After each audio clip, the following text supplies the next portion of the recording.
আসসালামু আলাইকুম। এসএসসি 27 পেজে একটা ছেলে একটা প্রবলেম দিছিল।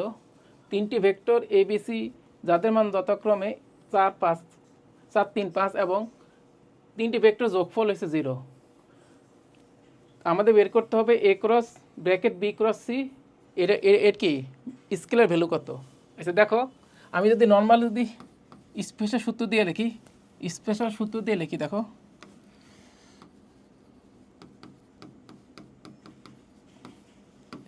এই সূত্রটা তোমাদের যা রাখতে পারো, তবে এটা আমি বলতেছি স্পেশাল, এসএসসি লেভেলের না। এই সূত্রটা লেখা এরকম, যদি বিসি ব্র্যাকেটে থাকে তাহলে মনে রাখবা এই ভেক্টরটা বিসি তলে অবস্থিত। কোন তলে অবস্থিত? বিসি তলে। তাহলে সেক্ষেত্রে হবে B vector A dot C, পরে নর্মালটাও দেখাইতে আছি আমি, minus C vector A dot B, এটা স্পেশাল কেস। এখন আসো, এখানে একটা জিনিস খেয়াল করো, A vector B vector C vector কিন্তু একটা শর্ত দিয়ে দিছে 4, 3, 4, 3, 5। এখানে একটা শর্ত সে মিসিং করছে, সেটা হচ্ছে এই ভেক্টর তিনটা তোমার একই তলে না হইলে, এইভাবে হইলে সমকোণী ত্রিভুজ হয় না। আচ্ছা দেখো, আমরা এখানে একটা জিনিস বলে রাখি, যদি এই তিনটে একই তলে অবস্থান করে, এটার মান কত? আমাদের এর মান কত বলছে? 4, ধর এটা এর মান,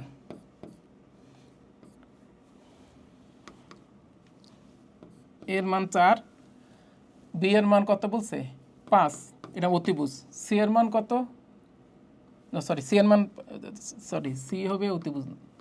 সি হবে অতিভুজ। কারণ কি জানো, 3 স্কোয়ার প্লাস 4 স্কোয়ার সমান 5 স্কোয়ার, এই জন্য এটা অতিভুজ। ঠিক আছে। আর বি ভেক্টরের মান কত? এটার মান হয়েছে গিয়া 3, এটার মান 4, এটার মান 5। পিথাগোরাস থেকে লেখা যায় না, যেহেতু 3 স্কোয়ার প্লাস 4 স্কোয়ার সমান কত? 5 স্কোয়ার। ঠিক আছে না? তাহলে একটা সমকোণী ত্রিভুজ। আরেকটা কথা মনে রাখবা, এবিসি কিন্তু একই তলে, এই শব্দটা বলা উচিত ছিল। এবিসি একই তলে না হয় তাহলে আমরা এটা সমকোণী ত্রিভুজ হবে না। যেমন মনে করো এ বি এখানে আছে, সিটা এইভাবে আছে, তাহলে কিন্তু হবে না।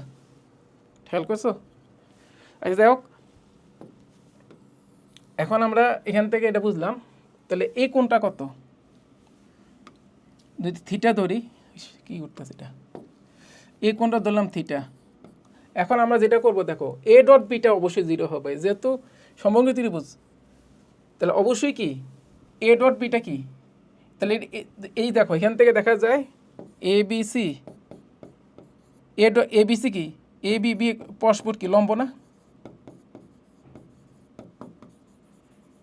অতএব কি লেখা যায়, এ ডট বি অবশ্যই কি হবে?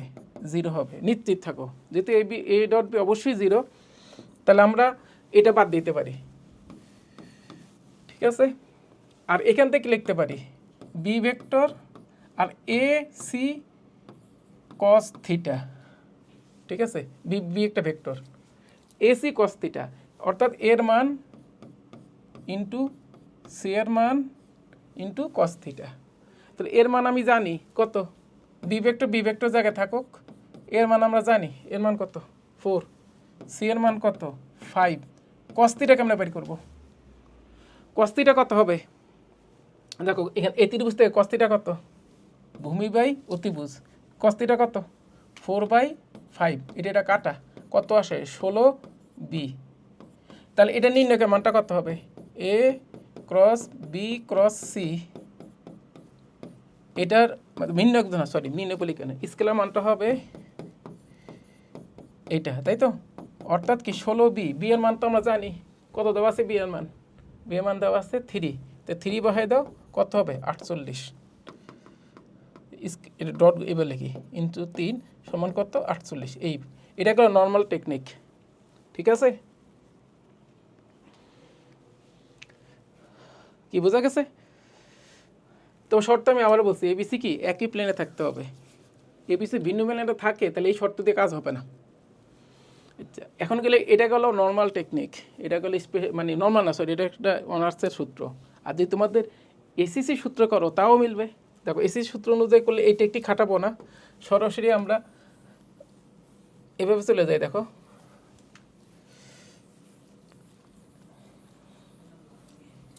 এই যে এভাবে যাবো, দেখো অঙ্কটা কীভাবে যাবো।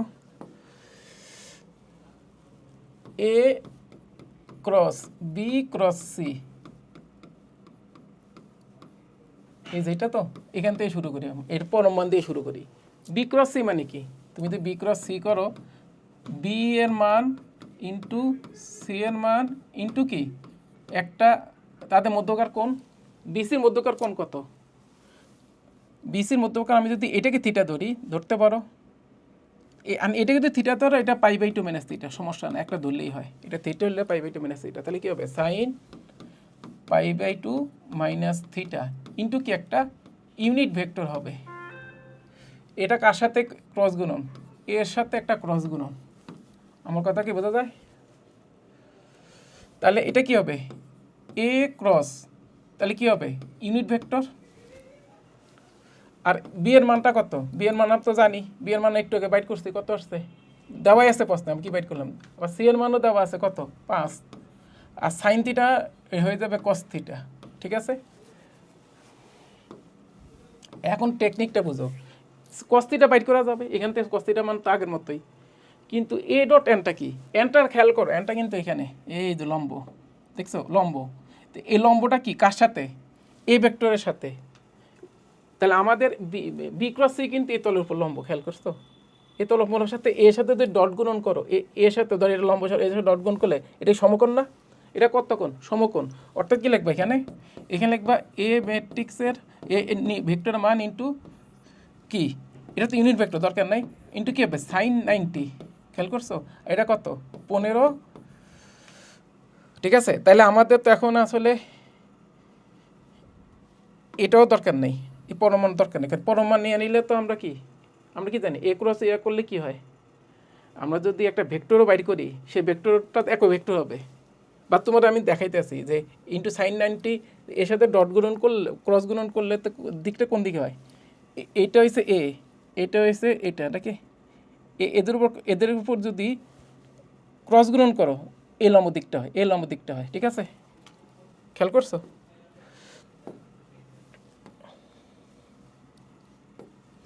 এখন তারপর তুমি যদি লিখতে চাও লিখতে পারো, সমস্যা নাই, তুমি এবার লিখতে পারো, আমি দেখাই, এবার লিখতে পারো,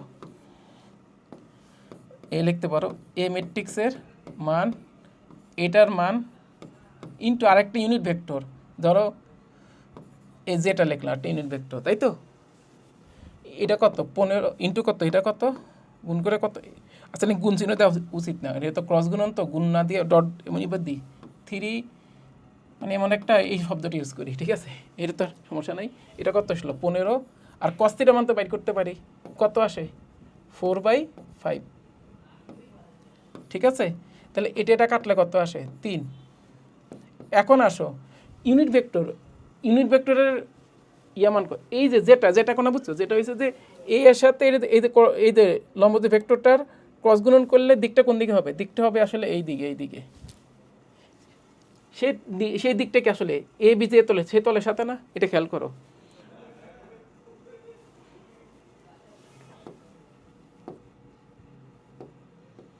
এখন আসো কি আসে, এর মান তো আমরা জানি, আমি যদি পরম মান নিই, এটার মান 1, এটা এর মান কত, এর মান জানি 4,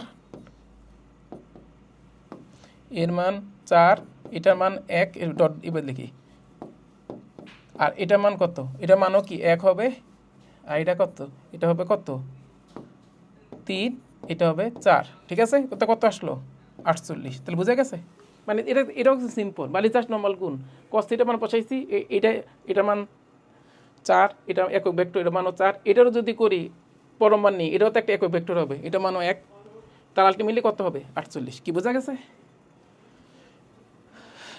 যদি কেউ না বুঝো তাহলে অবশ্যই কমেন্ট করো। আসসালামু আলাইকুম।